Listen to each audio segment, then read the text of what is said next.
Hello friends, आज हम cutwork dining table runner बना रहे हैं।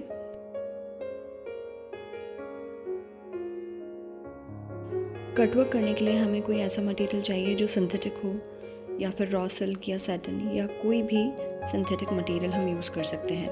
उसके लिए हमें एक टेस्टिंग करनी है। जैसे मटेरियल के अंदर या फैब्रिक के अंदर रेशे निकलते हैं, तो उन रेशों को हम एक बार लाइटर से जला के देख लेंगे कि उसमें रेशे जल रहे हैं और एक फिनिशिंग आ रही है।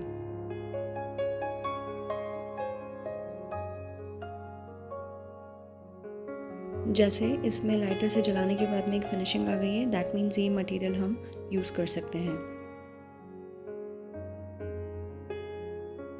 टेबल रनर के लिए आज मैं यहाँ पे ये वाला पैटर्न यूज़ कर रही हूँ। आप चाहें तो गूगल पे भी सर्च कर सकते हैं डिज़ाइन के लिए, या फिर आप अपने चॉइस से भी कोई भी डिज़ाइन ले सकते हैं। बस आपको एक चीज़ का ध्यान रखना है कि आप जो भी डिज़ाइन ले रहे हैं उनमें कनेक्टर्स होने चाहिए। कनेक्टर्स जैसे आप इस डिज़ाइन में देख सकते हैं, यहाँ पे ये कनेक्टर्स हैं, तो आप कोई भी अपनी चॉइस से डिज़ाइन लेकर उसमें ये कनेक्टर्स डाल सकते हैं। मैंने ये पैटर्न ऑलरेडी यहाँ पे ट्रेस कर लिया है with the help of white carbon paper.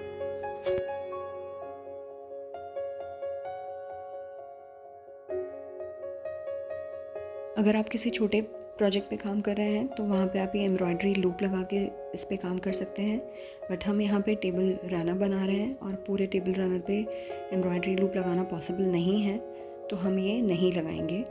उसकी प्लेस पे हम नीचे एक प्लास्टिक शीट लगा लेंगे। प्लास्टिक शीट हम इसीलिए लगा रहे हैं क्योंकि जो भी कलर अभी हम इस पर यूज़ करेंगे वो फैब्रिक में एब्जॉर्ब हो जाएगा और हमारा नीचे सरफेस पे नहीं आएगा। अब हम 3D आउटलाइनर लेंगे और हमारे जो डिज़ाइन की आउटलाइन है वो हम इस 3D आउटलाइनर से बना लेंगे। यहाँ पे बहुत सारे कलर्स अवेलेबल रहते हैं, आप अपने फैब्रिक के बेस कलर के हिसाब से कोई भी कलर इस पर आप यूज़ कर सकते हैं। मैं यहाँ पे कोन में 3D आउटलाइनर्स यूज़ कर रही हूँ। नॉर्मल स्क्वीज़ बॉटल में भी अवेलेबल रहते हैं, आप जिसमें कंफर्टेबल हो आप वो यूज़ कर सकते हैं।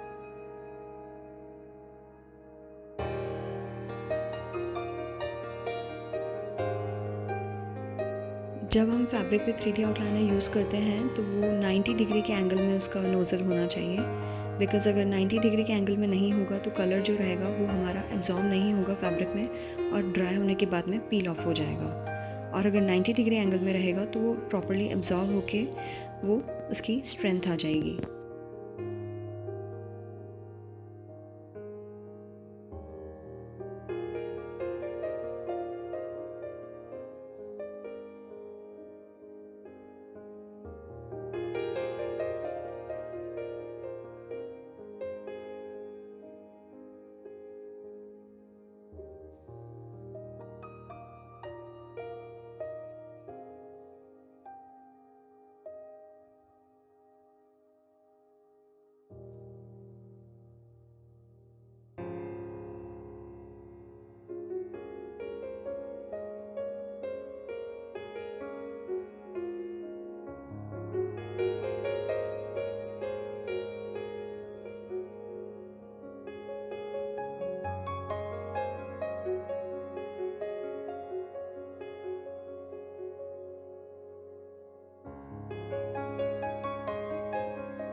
यहाँ पे मैंने फ्लावर के लिए pearl metallic gold colour use किया है, आप अपने चॉइस से कोई भी कलर्स यूज़ कर सकते हैं। इसी तरह से हम बाकी की पूरी डिज़ाइन भी कंप्लीट कर लेंगे।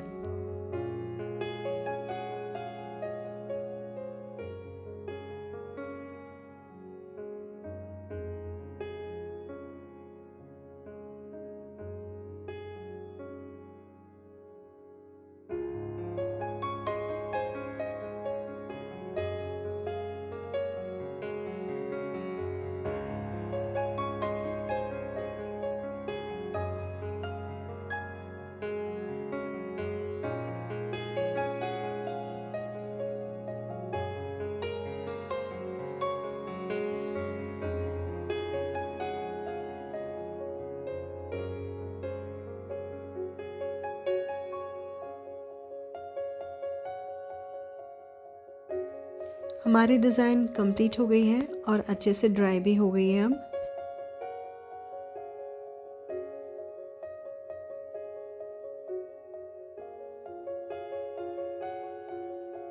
अब हमें इसे बर्न करना है। बर्न करने के लिए 2 मेथड्स हैं। सबसे पहला मेथड है अगरबत्ती या इंसेंस स्टिक हम जिसे बोलते हैं, उससे हम बर्न करेंगे। हमने फैब्रिक के नीचे एक प्लेट रख लिया है क्योंकि जो एशेस गिरेंगे वो प्लेट में गिरेंगे। हमें बहुत ध्यान से अगरबत्ती यूज़ करनी है क्योंकि इसके एशेस बाय मिस्टेक अगर कहीं पे भी लग जाएंगे फैब्रिक पे तो फैब्रिक बीच में से जल जाएगा।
इंसेंस स्टिक था हमारा फर्स्ट मेथड। सेकंड मेथड में हम यूज़ करेंगे सोल्डरिंग रॉड।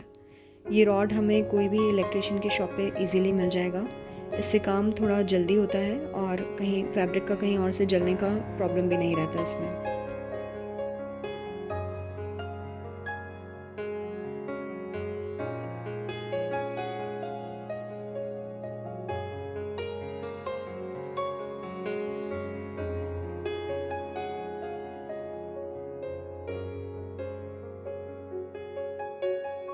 इसी तरीके से हम अपना पूरा डिज़ाइन जला लेंगे।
डिज़ाइन हमारा रेडी हो चुका है। अब हमें इसे फिनिशिंग देना है, जो हम सिज़र की हेल्प से देंगे कुछ इस तरीके से।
फ्रेंड्स, हमारा कटवर्क टेबल रनर रेडी है।